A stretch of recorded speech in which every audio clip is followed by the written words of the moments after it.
Ayan guys, ako ay maglalakwat sa ngayon.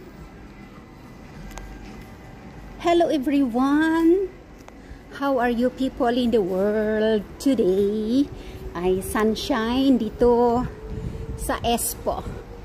So ayan, tatawid ako dito sa magandang tulay na maganda yung kanyang ceiling, ay art ng magandang dahon ng punong kahoy. Palibot dito yan, dito sa Espontory, kung saan ang train station. Bababa ako sa kabilang dulo at may pupuntahan ako ngayong araw na ito na importante. Yan, ayun, kaaalis lang ng isang tren dito. Bababa ako dito at may pupuntahan tayong yung araw.